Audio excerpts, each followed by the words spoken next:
Hello. Hi. Hello. Hi. Hello. Oops, echo. Just checking. Sounds all good. Right. Welcome. Welcome to my channel here at A Spiritual Life and our book club. So I can see we've got a couple in there. Welcome. And if not, and you're watching this on replay, you're also very welcome. Um, Great to just get together and discuss this book. So whether it's live or in the replay, type that in the comments and then let me know your epiphanies from this book. And at the end, we'll talk about whether or not we enjoyed it, recommend it, what your star rating is, and all that jazz. So I have put in the chat box there the book club journal, which is this. You can get that yourself. Click on the link, and that's yours. Everything you need to write from the book, journal, keep it down, your aha moments, what you thought of it, your ratings, recommended books, all that jazz is in there for you. My gift to you. If you're anything like me, want to organise things, keep it there, have it to go back to in quick reference, then that journal is good for you. If you, I'm going to talk about it in a minute anyway, but if you know our story, we are selling everything and traveling at some point. I'll talk about that in a bit. But so basically, I can't use it. I can't take a load of paper with me, unfortunately. So hence, when I go through my book review, it'll be looking back to the computer. So if you've got your journal there with your notes or anything you've got your notes on, grab them now, grab a brew, and we will get going on this book review that is I've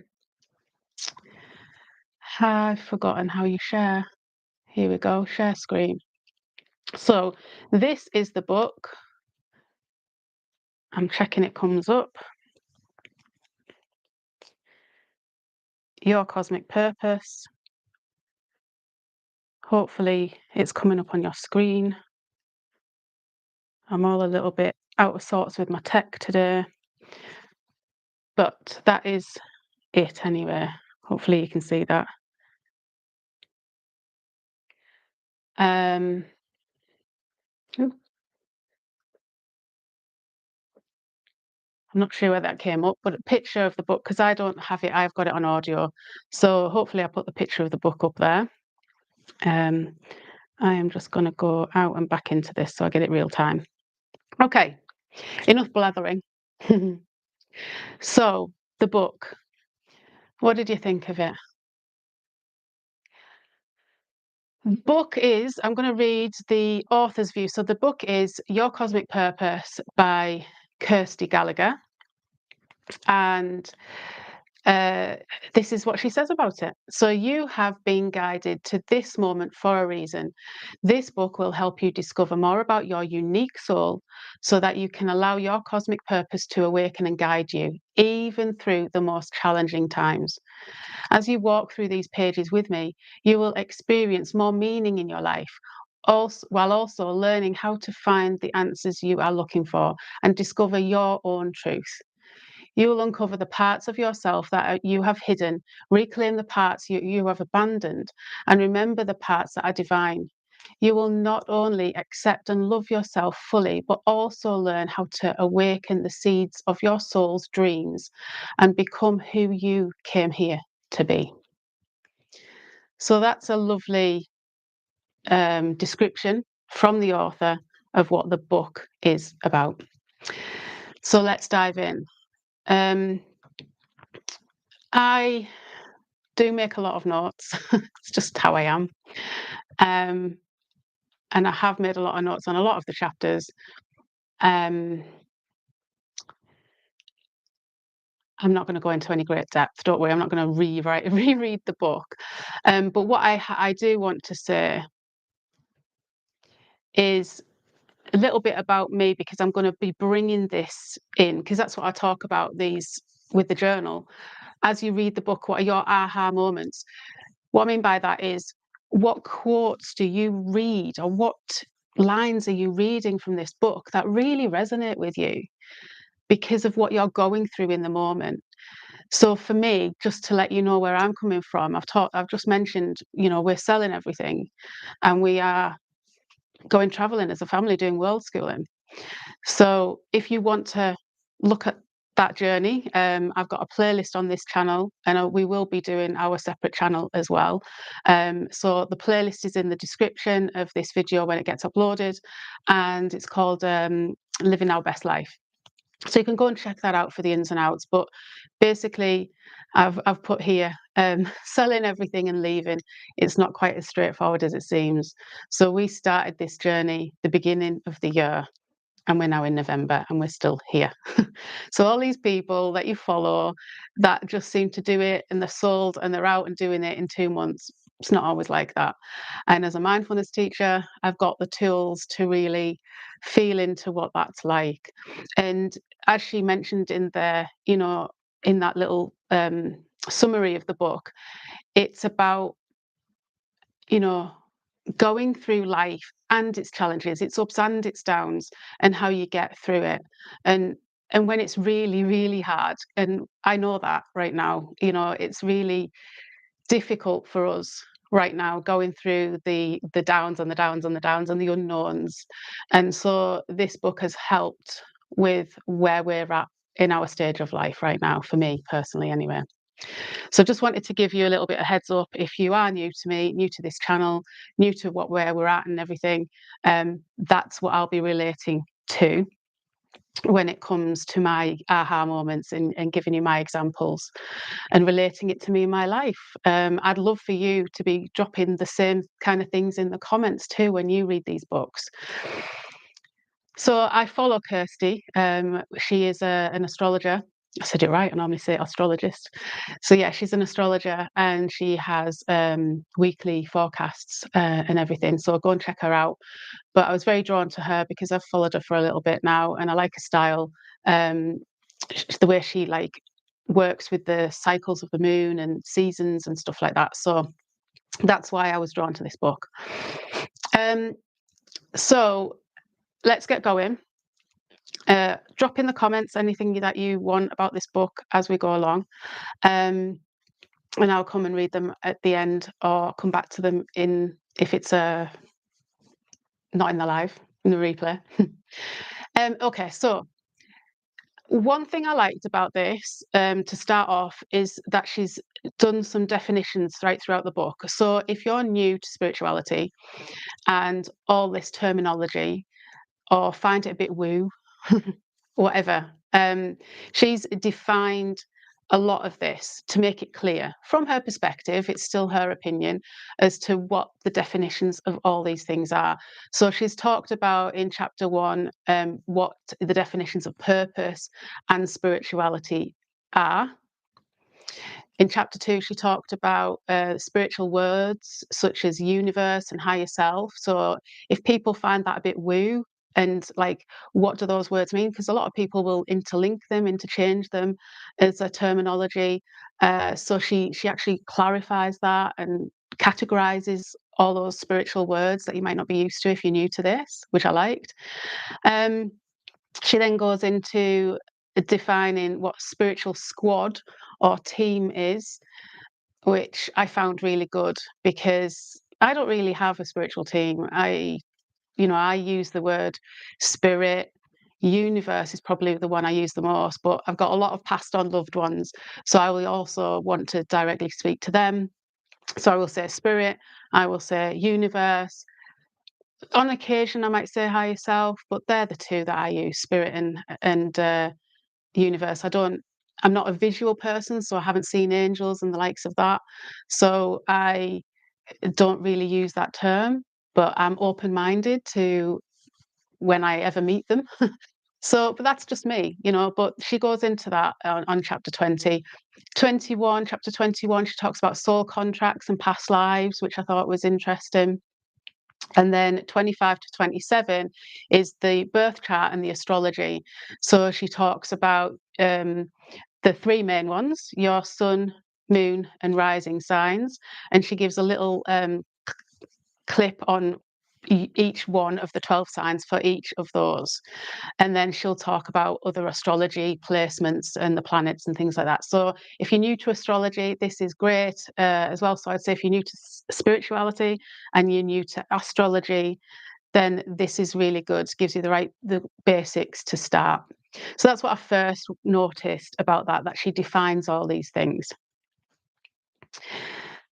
Moving on then. So chapter 4, I've got this was entitled Feeling Alone and People Leaving Your Life. This has been very relevant to me. Of past, I've put it in brackets past. I'll tell you my experiences in a minute, but she's put you may feel you are the only one walking this path. As you begin to change, grow, and evolve, there will be a natural separation from who you once were, the life you once lived, and what you once believed to be true. People will fall away as you walk this path. It's a sad yet inevitable truth. You need to allow them to leave with love. Now, I liked how she put that at the end. You need to allow them to leave with love. No judgment. Back to mindfulness. Paying attention to the present moment without judgment. So I could do a whole video on this. In fact, I have done videos. I can't remember titles now, but I have done videos speaking about this. So the more you are on your spiritual path, the more you are awakening to yourself, the more you are being more authentic, you adapt and you change and you grow on this journey. And not everybody likes that. Not everyone can appreciate that. And that's difficult. So you've either got someone who can accept you for all you are or not, and they might leave your life.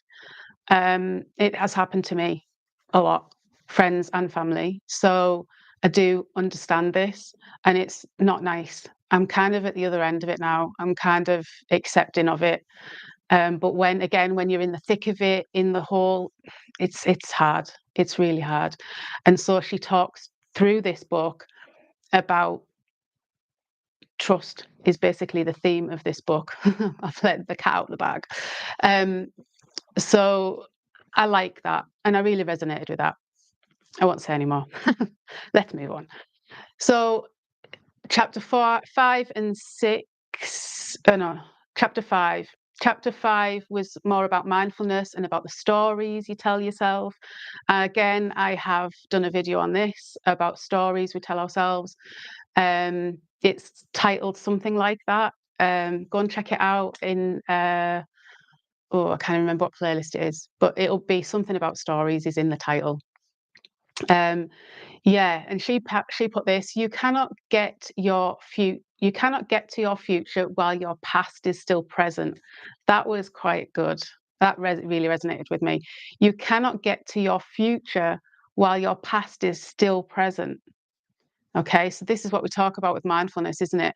In the present moment, not ruminating about the past and not stressing about the future, really staying in the present moment, back to where we are, waiting for dates to move, waiting for dates to get on with this exciting future that we're planning. And we can't until we've sold. And we're just sat here, and it's bringing ourselves back to the present, allowing it. You're also not the version of you in other people's minds, the person they want you to be. Can you identify who you are? Catch yourself in the story that is false. Begin to change the story. So going back to that, you're not the version of you in other people's minds, the person they want you to be. So that's similar to people leaving your life, right? So you're on this spiritual path. You're new to yourself.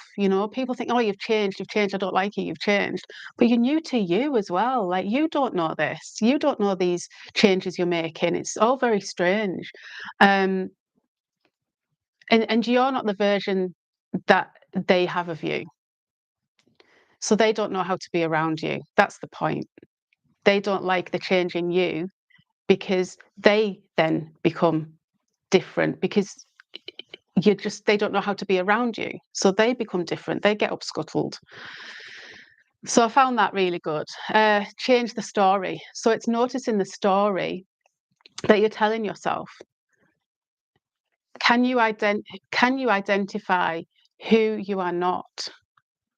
So I'm no longer that. I want to be that, but right now I'm here, and that's difficult. So it's that changing of story. Chapter 6, heal your worth wound. Heal your worth wound. I've put in brackets past, so this is something that I've worked on. Your worth, your worthiness. I am worthy. This is a big wound that a lot of us carry because we always feel not good enough. That's a term we use a lot now, isn't it? So she's put, the problem comes when you do things because you feel you need to fit in or feel accepted. The problem comes when you do things because you feel you need to fit in or feel accepted. Now, this really resonated with me. It reminded me of a Brené Brown quote. If I get to be me, I belong. If I have to be like you, I fit in. So that quote really related to what Kirsty was saying there. Yeah. And again, you've got to feel accepted with you and who you are so that you can just belong to you. You know, if I belong to me, if I get to be me, I belong, no matter where you put me, in a group of people or with myself. If I get to be me, I belong. But if I have to be like you, I fit in. That's not belonging. That's not being really accepted. So that was good. What are your thoughts on that? Did that resonate with you? Have you ever felt that you had to fit in, but you didn't feel like you belonged? It's a good quote, that. Chapter 7, again, I've put in brackets, this is more mindfulness based again, and it's talking about your thoughts. We think instead of feel. And when we're catastrophizing, ask if this is true. Change the vocabulary. Should to could. That's a big one we always say, isn't it? We don't say should all the time. Let's change our phrasing, our vocab. Change I am stressed or anxious, etc., to I feel stressed or anxious. This is something I have done. If I find because I am is a powerful statement, right? Because we put that with affirmations. I, capital A, am, whatever follows is your belief. So if you say, I am stressed or I am anxious, you're saying that's who you are as a person, but you're not that. That's just a feeling that is passing through. So right now, I feel stressed or I feel anxious. Again, that language change is so powerful when we get mindful of it. So watch out for this, because I'm going to bring this into one of my Mindful Monday little shorts, my Mindful Monday focus for the weeks. I'm going to bring this in. So this is a really powerful tool to change your language. When you feel misaligned, pause and notice what you're thinking. It's usually caused from thoughts, and thoughts can be changed.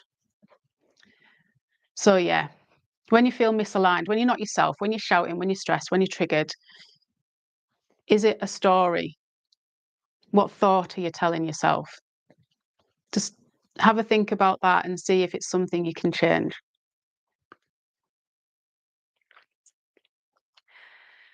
Chapter 8. Dark Night of the Soul. Look, it's currently going through this one, like I said, with everything that we're doing. The Dark Night of the Soul, you are in the mush, just like the caterpillar in the chrysalis. After this time, everything changes.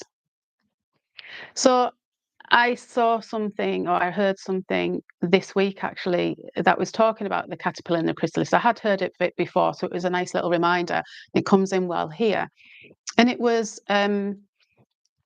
somewhat, I don't know if it was an animal, another animal, or someone, I don't know. I wasn't paying that much attention, obviously. But when a caterpillar is in the chrysalis and it's all shaking around just before it's about to break out, or it starts to break out and it looks like it's struggling, and someone or an animal comes by, and if they were to open it up and say, I'll help you, I'll fix you, and open it up, do you think that butterfly would survive? It wouldn't, would it? Why? Because the butterfly needs to go through the difficulty to build up its strength to push out of the chrysalis, to build up its strength to be able to fly and to be able to survive. It needs that difficult period, that mush, to push through and get out itself. So it also goes into about fixing things and people, trying to fix a situation or a person. Sometimes you need to go through it. I've done a video on that. I've done a video on a lot of these things. So allow yourself to go through this deep transition. Embrace, don't resist. Feel your feelings and what they're showing you. Allow the parts of you to die away. So back to the caterpillar analogy, he doesn't look back at the chrysalis, right? He doesn't look back at that. That's it. It's in the past. I've gone through this deep transition. I'm going to let that die away now. Please help me to see what this is teaching me and what I need to learn from this. So that's what I've been doing in the thick of where we're at now. I've been saying, this must be teaching us something. What is this teaching us? Drop it in the comments. And if you type patience, oh, I have had so much patience with this. I feel like it's got to be something more than that, because I've had patience and it's gone beyond patience now, I think. But this is it. This is real stuff. This is real life. Feel it and let it go. This too shall pass. Let the emotions pass through. So please help me to see what this is teaching me and what I need to learn from this. So you could be asking that of the universe, of your spirit guides, of your angel team, whatever you call it. So that's the co-creating with the other thing. Chapter 9, the unknown. Again, this is a current thing we're going through. We've got a date. Is it going to fall through again? You start going and catastrophizing, don't you? And you get into your thoughts and your heads. So she's put, ego wants to know what's happening and when. This comes from a place of control and fear. We feel fear around the unknown. Hold that dream. Trust yourself. Move into the uncertainty of the unknown. You'll be there for you. Okay. So yes, the ego, she talks about this in the definitions part that I mentioned. She says about what the ego is compared to the soul and how it feels different. And the ego is very graspy. It's wanting control. It's wanting answers. It doesn't like this unknown, and it goes into a fear. That's how you know you're in your ego. So hold that dream, trust yourself, move into uncertainty of the unknown. You'll be there for you. Okay. Chapter 10, frequency. So this is current at the minute. Again, something I'm going through currently. And it's something that I've put into my Mindful Mondays recently, actually, a few weeks ago now, about frequency. Don't let the external control you. Everything is energy. Match the frequency of the life you want, and that will come to you. So this is like your manifestation work, isn't it? If you don't like something external, make the changes within you. Which part of you is bothered by this and why? Work on self-esteem and self-worth. Talked about self-worth. You will vibrate differently. So if you feel more worthy, you will vibrate that. If you feel deserving and worthy, and I should have a should, I deserve. I don't like that word either. I attract abundance. So if you believe that, then that's what's going to come. But it's hard. It's hard to think like that, feel that in the moments of the mush, right? In the moment of the mush, it's really difficult to stay upbeat and believe that it's all going to come true. This is where the work is. This is the real work, you know? And it's not positive toxicity. Don't get me wrong there. It's not pushing all that aside and going, yeah, life is great. No, no, no, no, no. But you have to move on, This at some point you're going to need to move on so you can choose. And it's about thinking how you want to be. I use this a lot. If you were to look back on your life in this moment and say to yourself, if you were to watch it back as a recording, would you be pleased or would you cringe with what you were watching? That's what mindfulness is. Looking back at a video and going, yeah, I was in the moment. I didn't let it get to me. I felt it. I felt it. But I didn't let it get to me. I didn't let it control me. And that's the thing here. Don't let the external control you. And again, in brackets, current. That's what's happening for me right now. Nothing changes until you change. That's what she's put there. Nothing changes until you change. You can't change out there. I can't change when the solicitors get to gear and get a date. I can't change that. I've spent 2 weeks trying to change it. And we'll come on to it, but you have to surrender. There's only so much you can do, and it's causing you suffering. The catastrophizing around it is causing you suffering. So it's not resigning to it. I've spent 2 weeks saying, come on, we need dates now. And then I'm like, I've done my job. I can't do any more. I've got to leave it up to people. And this is where the trust comes in, right? Chapter 11, take responsibility. Right, let me take a drink because this was good. I've actually wrote in brackets here, aha. So this was a big aha moment. She's put here, well, actually, she's quoted Dr. Wayne Dyer. If you've never heard of Dr. Wayne Dyer, he's he's passed now, an American author and motivational speaker.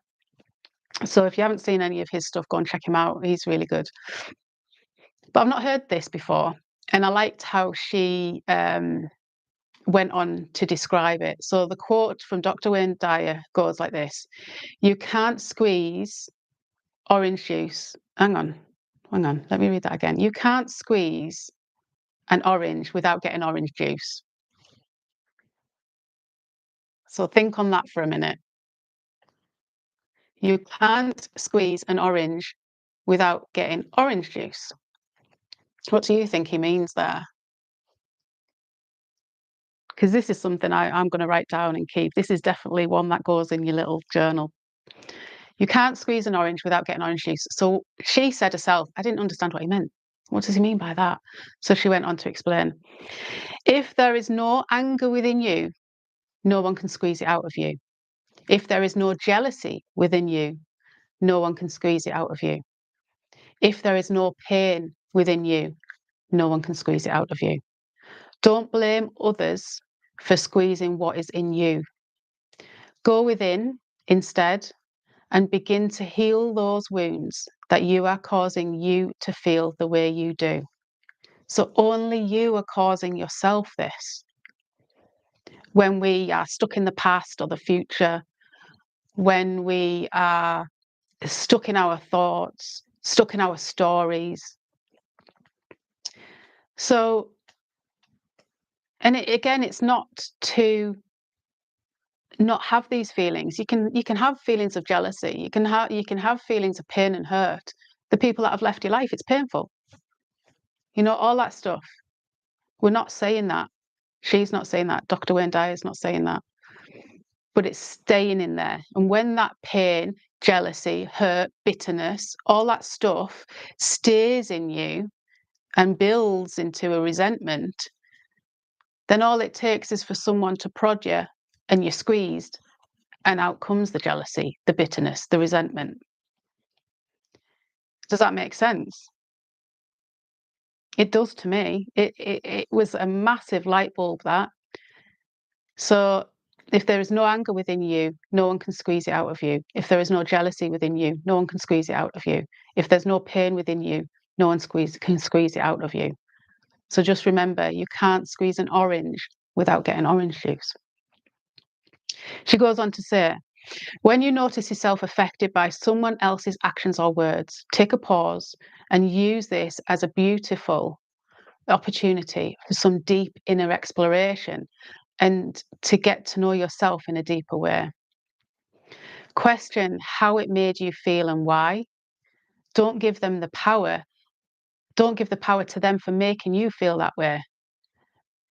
And take back your power by acknowledging the parts of you that reacted in that way and examine why. So I just want to go over that bit there. Question how it made you feel and why. So again, getting curious, that's what we do in mindfulness. Find out why you were triggered, why that upscuttled you. Don't give them the power for making you feel that way. How often do we say the words, again, back to language, right? How often do we say the words,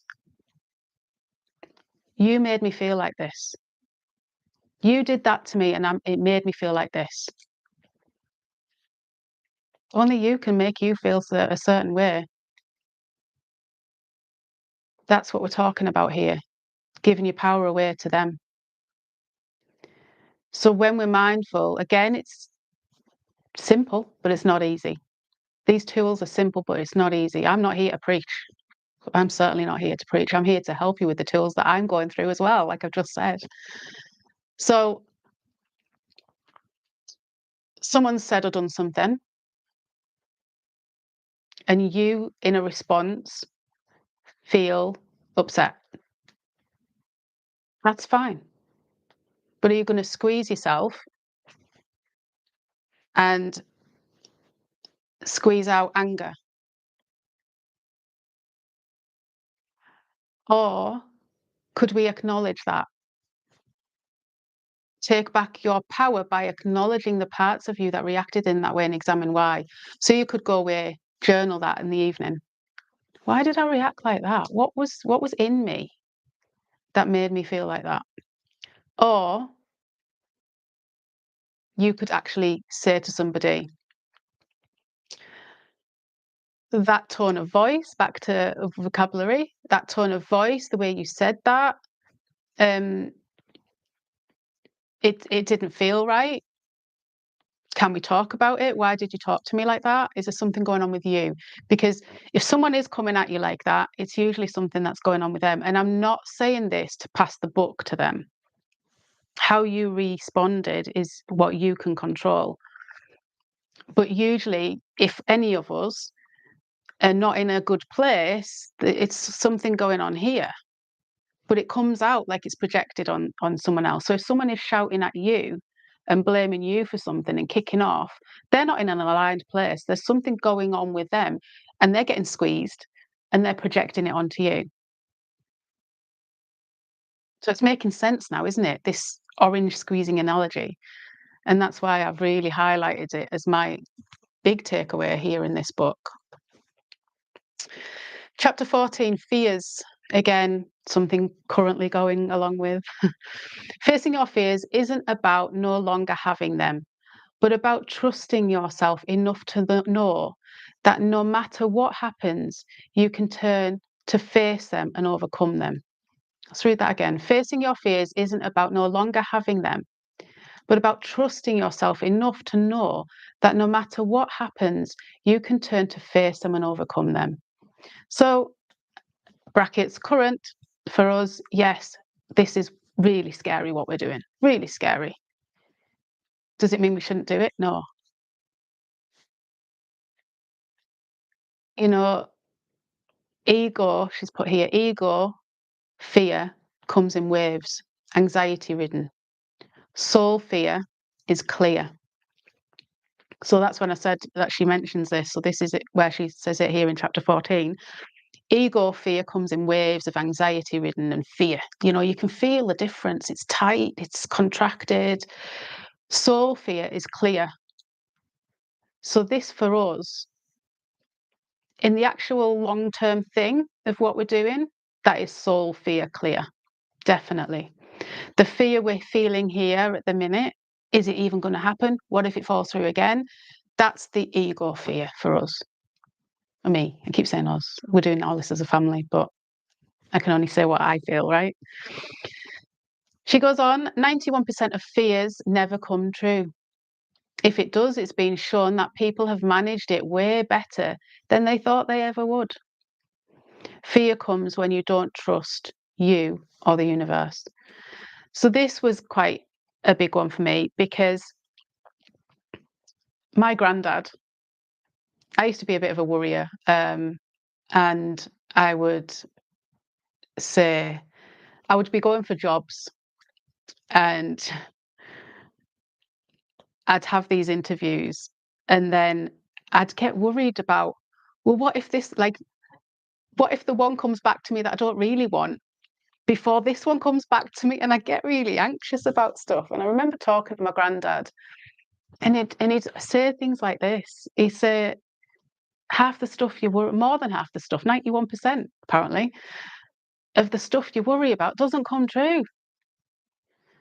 And I've acknowledged it. I've been mindful of this. Like when something you're so fearful about happens, and you've got to do it. I don't know, giving a presentation, doing a YouTube live, right? You know, doing all this stuff, fearing it, and going through it, and you go, "Oh, actually, it wasn't that bad." We work it up so much in our heads before we've even done it, or before it's even happened, before it ever does. Like that's the point. The things we worry and catastrophize about often doesn't even happen. So I invite you and this one to really look into your fears. Are they coming from ego? Are they coming from your soul? And what's the difference? And have you gone through something that you were quite fearful or anxious about and it really wasn't that bad? Really wasn't. So what do you have to do? We have to trust. This is the theme of this book, trust. Fear comes when you don't trust you or the universe. So this is when we do the deep inner work with ourselves and we trust ourselves for what we're doing, and we trust the whatever we're co-creating with. So the universe, higher self, whatever. So that's a good one. How are we doing for time? Am I going on and on?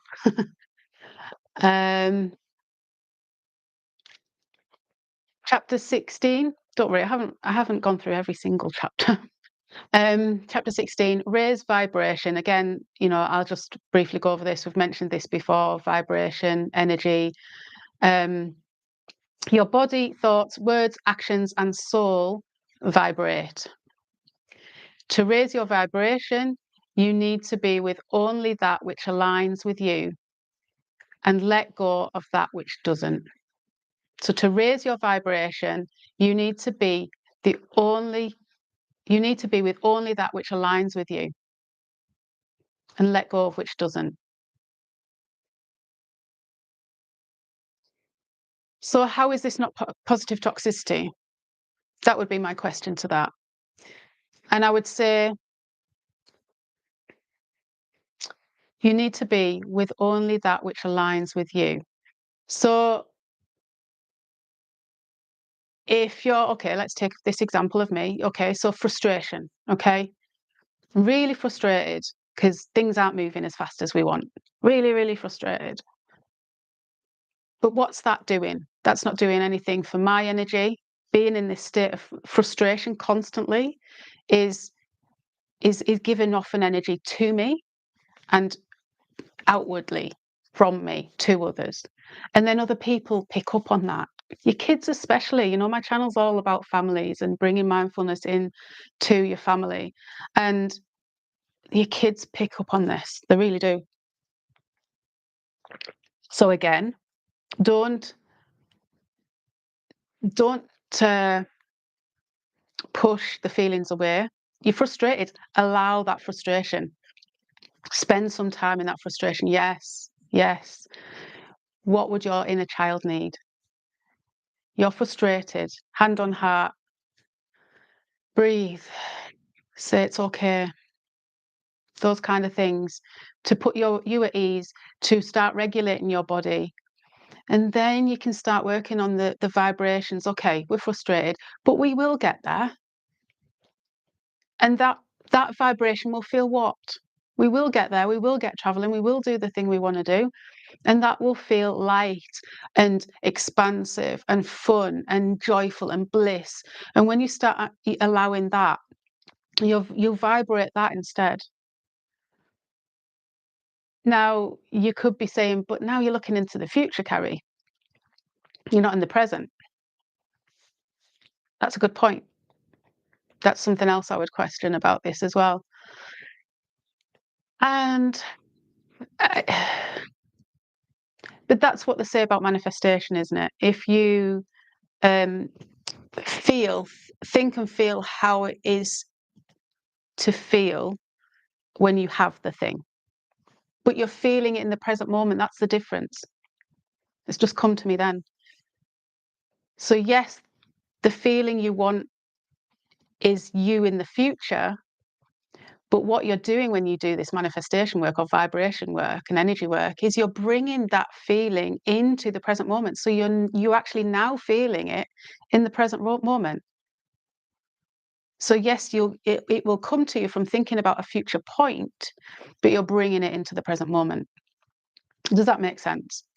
So then you start vibrating in a higher energy because of the way you want to feel in the future, but you actually then start feeling it now. And that has an impact on you and those around you. Move into new levels of consciousness. People, places, beliefs, and things will no longer resonate like they did as your energy vibrates differently, which is what I've said. Chapter 17, trust the process. So here we go. I'm just going to start reading a lot of this because we're taking a bit of time. So real faith is when everything is falling apart, but you dig deep and trust and surrender. So we've talked about that, surrender. You know, do what you can. Give yourself the love that you need to get through it and surrender the rest. Rather than feeling like a victim to life, you allow the experience to teach you. Wow, that was for me. Rather than feeling like a victim to life, you allow the experience to teach you. Again, what is this teaching me? Ask yourself, ask the universe, ask your guides. I grew up in with quite a victim mentality, a wounded feminine energy, if you will. So I'm not blaming anybody, but I kind of took that on. Again, your energy, you take that energy on. So don't feel like a victim. Allow that experience to teach you. Make a distance from that. Distance yourself from the things. Don't be all consumed by it and become the victim of it. Take some distance and say, what is this teaching me? Bring back your power. Don't be a victim to it. And that is something I'm definitely current in doing. Chapter 18, surrender to higher power. When things are difficult, you don't have to do this on your own. Say to the universe and the higher you, I don't know what to do right now. Please help me. When you are gripping too tightly or waiting for a certain outcome, which our ego often does out of fear, you strangle the flow of support, guidance, and all that wants to come through you. So gripping. too tight. I want a certain outcome. Your ego, you're in fear. It strangles the flow and the guidance. When we're like that, we can't open and listen to actually ourselves and what wants to come through. In difficult and challenging times, don't give up. Instead, give up anything you are struggling with, all that feels heavy and difficult, to a higher power. Trust you are always being supported and guided. Always ask for this or something better and for my highest good and that of others. So that's kind of self-explanatory, isn't it? Don't give up. Ask for the help. Whatever it is, universe, spirit, ask for the help if you really are stuck, and give it up. And then stop thinking about it so much, at least. Stop catastrophizing it. Trust the timing. Chapter 19, no rush, just enjoy the journey. We constantly want to live in an instant gratification world, do something once and reap the rewards straight away. Instead, use this time to learn, grow, and expand in the meantime. Stop pushing the doors that aren't open and trust they will open when the time is right. So, I can't remember the example she gave now. It was something. It was something very relevant and up to date. I don't think it was this, but something like Amazon Prime. You're going to go. We're so used to a world of instant gratification. Amazon Prime, get it next day or even the same day. Why is it taking so long? Why is this taking so long? Because we always want something instantly. Remember the telly? This just made me think about Netflix. But remember what the telly was like? You press it on and you had to wait for it to even come on. And then you had to go and flick through the channels or without the remote even. You had to wait. Loading up a computer back in the day, a computer game, right? Or even the internet and the sound, yeah? Like before it even came online. Nowadays, it's all instant, instant, instant. So when it comes to doing this work, we want that instant, instant, instant. What she's saying here is allow the time to unfold. Don't be in a rush. Allow this divine timing to come. And again, have the patience. It's really difficult when you're in it. Really, really is. When it's uncomfortable and it's painful and you just want it to end. I get it. I've done another video on that. How to sit in your pain. That is a really good one to watch about this topic, actually. How to sit in your pain and why it's so important to do so. Because when you can learn to sit in your own pain, you can be in other people's pain. You can learn how to be in other people's pain instead of trying to fix it, right? We've talked about that. So the spiritual team here, I've just made a point of in chapter 20, ask for help when you need it through meditation, prayer, or just ask them. It doesn't have to be all singing, all dancing. You don't have to get meditation cushions out. Believe me, I had them all. I've had to sell them. I don't have that anymore. I don't have the cushions anymore. It doesn't have to be all singing, all dancing. Just ask for help in however which way you do it. Getting out, walking in nature, do it then. Get up a little bit earlier than your kids, like I do, and sit and meditate, ask, journal, whatever. But ask. And that is what I've got up to. So chapter 20, because the other chapters were about the definitions or the astrology part. So I'm not going to go into the astrology part because it's quite it was good because she did all 12 for all the sections, all 12 star signs for all the sections. So I made a note of what mine was. But yeah, and the astrology and the planets is really, really interesting. So I'm really getting into astrology now. I used to love it when I was a kid, 13, 14. I used to watch it, read it in the Sun. My dad used to get the Sun newspaper and I used to read it in there. But I used to get into it. And then you get a bit older, 15, 16, and it's like, oh, that's childish, I won't do that anymore. Then you get to fast forward and people are really getting into that stuff now. And I always knew my sun sign, and then I learnt my big three, the sun, the moon, and the rising, and what they all stood for. And as I've got older and I've walked my spiritual path and my authenticity has come out, I'm like, oh, that makes sense. It's like I've got a Scorpio moon, very deep, really going into the tower moment in the tarot cards, right? But really deep, wanting transformation and change, not scared of change. Like, that's me. Like, doing what we're doing, that is definitely me. I'm a Leo sun, so yeah, when I'm in comfortable situations, I like to be out and I wouldn't be doing this otherwise, would I? But your rising sign, that is how you're perceived, as how other people perceive you. And for me, that's Cancer, and that's all about home life. And again, another emotional sign, another emotion. So I've got 2 water signs. So it's really, I invite you to, if you're new to astrology, start with Kirsty Gallagher, and she's on YouTube. Check her out and see what she talks about with um, the week ahead and the astrology for the week ahead. And she also does about the moons and everything like that. So yeah, really like the astrology side of it, and I would recommend you go ahead and do that. And then, so back to this booklet, your journal, and the titles that are in there. I've got what did you like about the book and why? So I liked the flow of the book and the definitions of spiritual terminology that gave it clarity and easy to follow and read.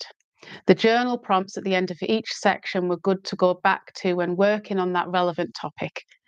I like the astrology part where Kirsty describes it all and then gives a rundown of your sign in the main placements, as I'm not as knowledgeable in this area. Overall, this book spoke to me about what I'm currently going through, so I resonated with it. What didn't you like about the book and why?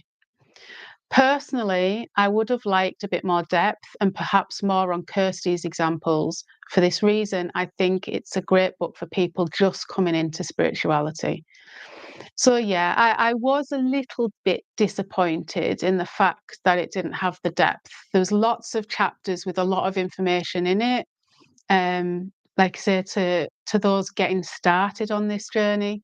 So definitely for that. But there was a lot that I kind of already knew. Um, so yeah, I didn't get a lot of depth from it. But for those starting the spiritual journey, starting to learn these terminologies, definitely would go with that. But I still got stuff from it, and I still got parts where I remembered things from it as well. How would you summarize the book? If I could give a one-word takeaway from this book, it would be trust in self and a higher power.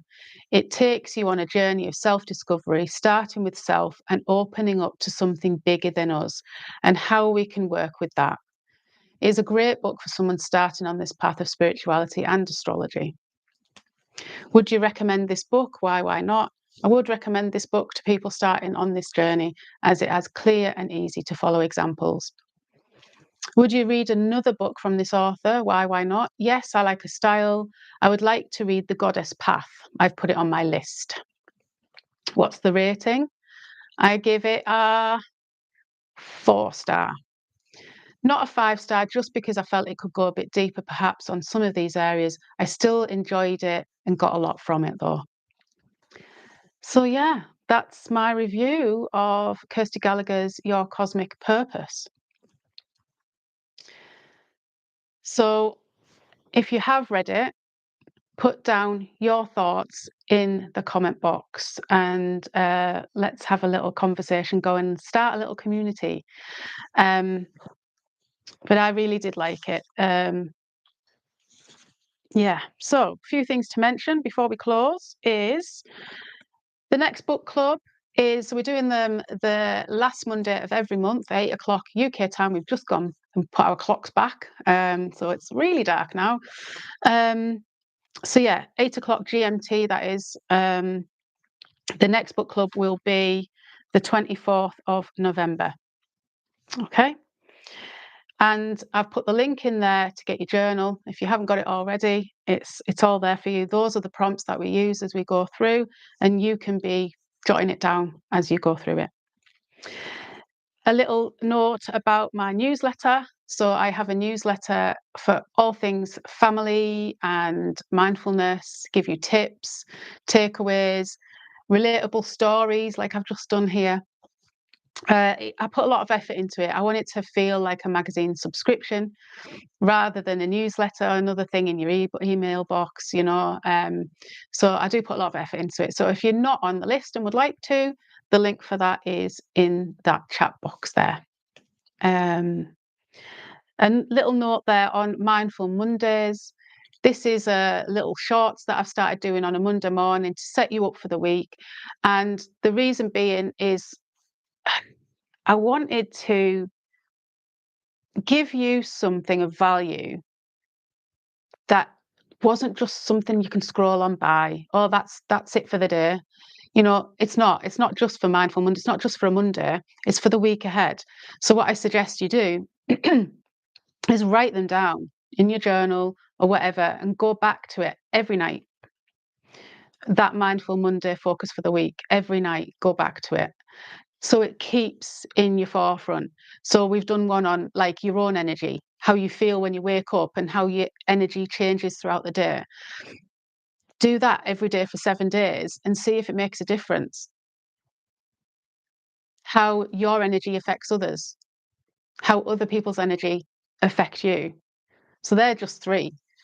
But I want it to embed, there's so much information overload now. And yes, I'm one of them, but I want to help embed it. There's so much value and I can give to you. I don't just want it to be another scroll on by. I want it to actually help you. And to do that, you've got to consolidate it, give it time and consolidate it and to put it into practice. So they're the Mindful Mondays that I've started. 7 o'clock on Monday morning, they go out.